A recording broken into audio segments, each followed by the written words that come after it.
Assalomu alaykum hurmatli obunachilar, kanalni kuzatayotganlar. Bugun biz sizning shaxsiy himoyangiz masalasida kontent tayyorladik. Videoni o'tkazib yubormasdan oldin men haqiqatda xavfsizmanmi, firibgarlar meni o'zim bilmagan holda chuv tushira olmaydimi degan savollarga javob berib ko'rish lozim bo'ladi. Bundan hech birimiz himoyalanmaganmiz, shuni yodda tutish lozim.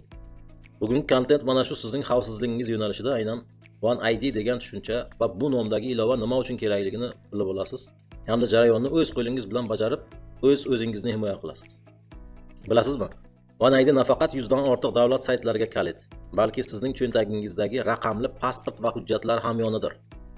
Bugun biz hech qayerga bormasdan hamma narsani telefonda hal qilishni o'rganamiz. One ID bu sizning cho'ntagingizdagi 100 dan ortiq davlat idorasining kaliti hisoblanadi. Navbatlar, qog'ozbozlik va erta keling degan gaplarni unuting. Hammasi bitta ilovada, bitta barmoq izida.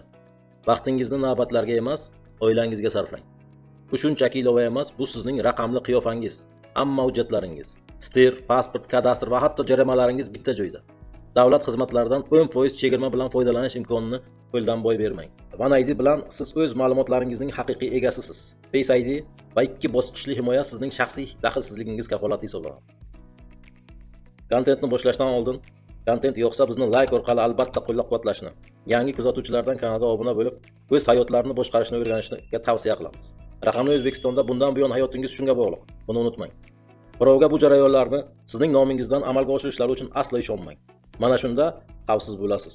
O'zingizni erkin his qilasiz va himoyangiz mustahkam bo'ladi. Ushbu kanal aynan shu xavfsizligingiz uchun harakat qiladi. Tayyor bo'lsangiz, boshladik. Xato qilib yo'q qo'ymaslik uchun takror aytamiz, videoni oxirigacha ko'ring, oxirgi sonlargacha kuzating. One ID Mobile ilovasi ishga tushirilgan. Aynan shu ilova sizda ma'lumotlaringizni, demak, xavfsiz va ruxsatingizsiz foydalanishga yo'l qo'ymaydigan bir ajoyib bir ilova. Shu ilovani yuklab olishdan to'kim aynan undan foydalanish jarayonigacha bo'lgan shu oraliqdagi kontentni sizga ko'rsatib beramiz. Ko'pchilikni bir savol uylantiradi. Ma'lumotlarim xavfsiz joydami deb, shuningdek ruxsatimsiz foydalanishmayaptimi degan mazmunda bir xavotir bilan yurgandan ko'ra, aynan shu mobile ilova yoki One ID mobile ilovasini o'rnatib olib, bunday xavotirlarga o'rin qo'ymaslik maqsadga muvofiq hisoblanadi. Bu go'yoki o'zingizda raqamli qulfingiz kabi ish beradi. Xohlasangiz qaysidir tashkilotga ma'lumotlaringizdan foydalanish uchun ruxsat berasiz, xohlamasangiz demak bermaysiz va jarayonda foydalanish zarur bo'lgan vaqtda qulfni ochasiz va o'sha tashkilot ma'lumotlaringizdan onlayn tarzda foydalanadi va keyin yana qulflab qo'yishingiz mumkin bo'ladi. Jarayonni boshidan boshlaymiz. Har birimiz telefonimizda magazin ilovalari mavjud. Google Play, Play Market deydi. Shu kabi ilovalardan o'tib, bu yerda angliyskada One ID deb yozamiz va ko'rinib turgan oynada One ID Mobile degan ilova bizda ko'rinib turibdi. Aynan shu ilovani yuklab olamiz.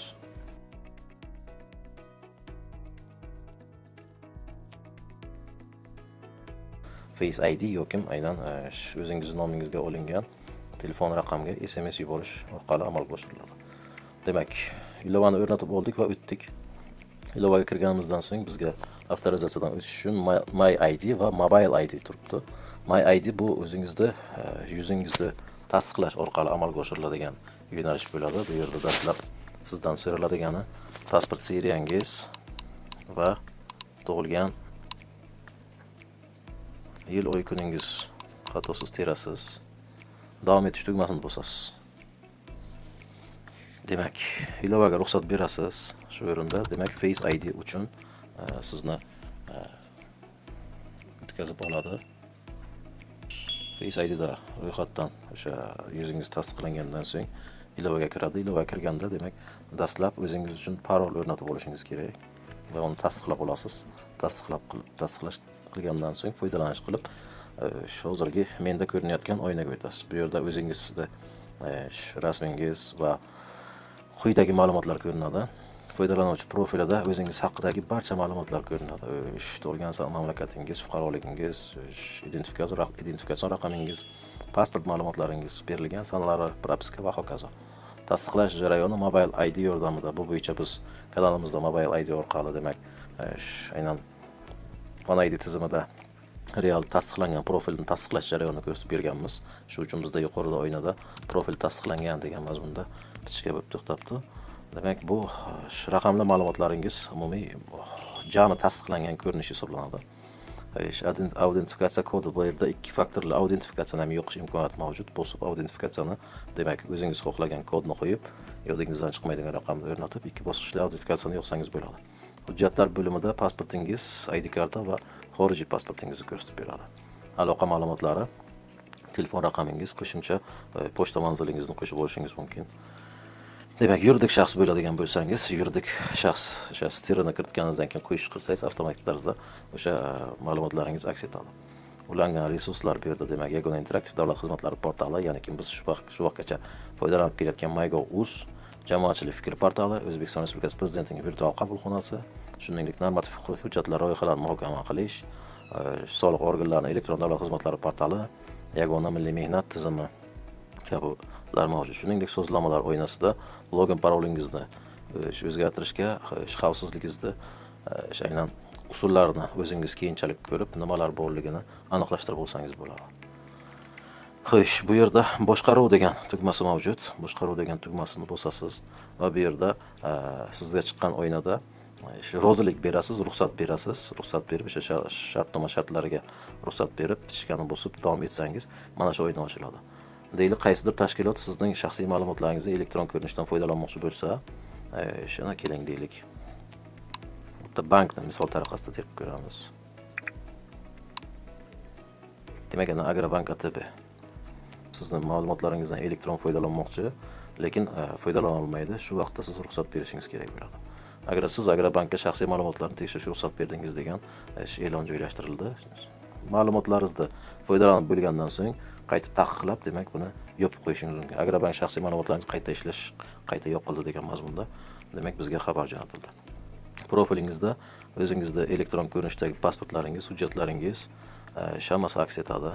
O'sha avtotransport, marhamat, avtotransport, ko'chmas mulk nomingizda uy-joy yoki noturar obyekt bo'ladigan bo'lsa, hamma ma'lumotlaringizni bu yerda raqamli ko'rinishda aks ettiradi. So'zimning yakunida bu videoda menga qanaqa manfaat yoki foyda bo'ldi deb turganlar uchun quyidagilarni aytaman. Avvalo, vaqtdan yutdingiz, ya'ni 4 soat vaqtingizni tejadi. Bu 4 soat aynan tayyorlanib, tegishli idoraga borib, u yerda masalalaringizni bitirib, navbatida turib, bitirib kelguncha bo'lgan jarayonni o'z ichiga oladi.